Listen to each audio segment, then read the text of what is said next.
குரு பிரம்மா குரு விஷ்ணு குரு தேவு மகேஸ்வரः குரு சாட்சாத் பரபிரம்மா தஸ்மை ஸ்ரீ குருவே நமः. வணக்கம். இன்று சனிக்கிழமை 3 மணிக்கு ஆரம்பமாகும் டிஎன்பிஎல் போட்டிக்கான ஜோதிட ஆய்வுகள் என்ன கூறுகிறது என்பதை ஆராய்வோம். கிரக நிலைகளை ஆராயும் போது உத்திராட நட்சத்திரம் 3ஆம் பாதத்திலே ஆட்டம் தொடங்கவிருக்கிறது. அப்போது 2 ஆட்டமும் ஃபஸ்ட் இன்னிங்ஸு செகண்ட் இன்னிங்ஸு கூட ஒரே நட்சத்திரத்தில் முடியுது அப்படின்ற விஷயம். அப்போது செவ்வாய் பகவான் மகம் 2ஆம் பாதத்திலும், புதன் பகவான் திருவாதிரை 3ஆம் பாதத்திலும் பயணித்து கொண்டிருக்கிறார் அப்படின்னு சொல்லலாம். முற்றிலும் ஜோதிடத்தின் ஆய்வுகளே இந்த பதிவு அப்படின்னு சொல்லலாம். இன்று நடைபெறும் ஆட்டம், அதாவது 3 மணிக்கு ஆரம்பமாகும் போட்டி அப்படின்னா சிஎஸ்ஜி எல்கேகே அணிகள் பல பரீட்சை நடத்துகின்றன அப்படின்னு சொல்லலாம். அதாவது சேப்பாக்கம் கோவை அணிகள் பல பரீட்சை நடத்துகின்றன அப்படின்னு சொல்லலாம்.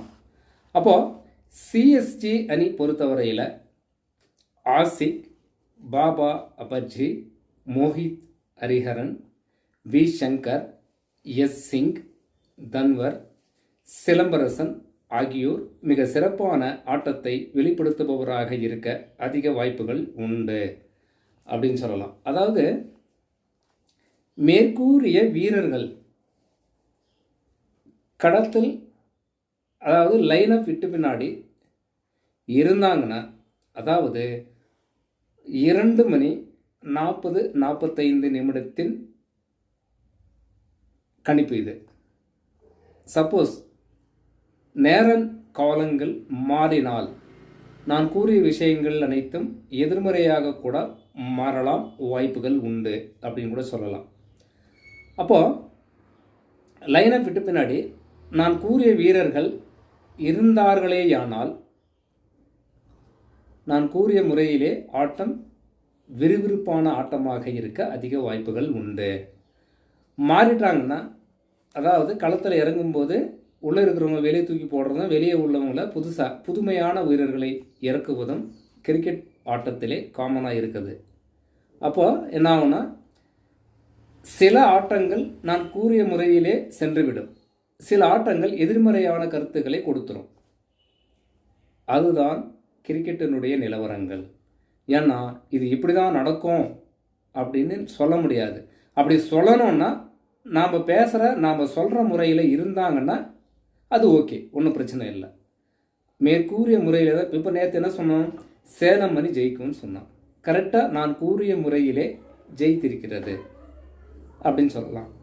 அப்போது இந்த சிஎஸ்ஜி அணி பொறுத்தவரையில் இப்படி இருக்குது.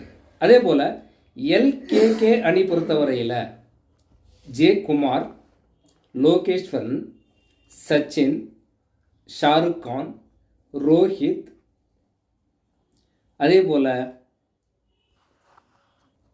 சுப்பிரமணியன் இவர் வந்தார்னா, இல்லைனா இல்லை. இதில் எல்கேகே அணி பொறுத்தவரையில் மேற்கூறிய முறையிலே வீரர்கள் விறுவிறுப்பான ஆட்டமாக இருக்க அதிக வாய்ப்புகள் உண்டு அப்படின்னு சொல்லலாம்.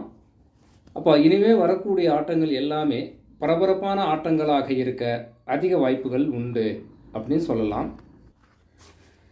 இன்று மதியம் நடைபெறக்கூடிய சிஎஸ்ஜி எல்கேகே அணியில் எந்த அணி ஜெயிக்கும் அப்படின்னா,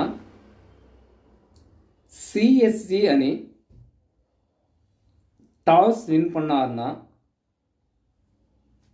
50% வெற்றி வாய்ப்புகள் சிஎஸ்ஜிக்கு உண்டு. அப்படி இல்லைன்னா எல்கேகே அணி தான் வின் பண்ணும். ஏன்னா டாஸ்லேயே தெரிஞ்சிடும். இது எதனால் இப்படி எதிர்மறையாக சமமாக சொல்கிறோம்னா, 2 அணிகளுமே இன்றைக்கு சமபலம் உள்ள அணிகளாக திகழ்கிறது. எந்த விஷயத்தில் ஆய்வுகள் செஞ்சாலும் சமமாக இருக்குது. அப்போது ஓரளவிற்கு இந்த சிஎஸ்ஜி அணி டாஸ் வின் பண்ணிட்டா வெற்றி வாய்ப்புகள் அவங்க தான். அதில் மாற்றம் இல்லை. இதில் 50% தான் சொல்ல முடியும். மழையின் குறுக்கீடுகள் வறுமையானால் எல்லாமே எதிர்மறையான பயன்கள் தான் தரும். இதுக்கு ஒன்றும் பண்ண முடியாது. வணக்கம்.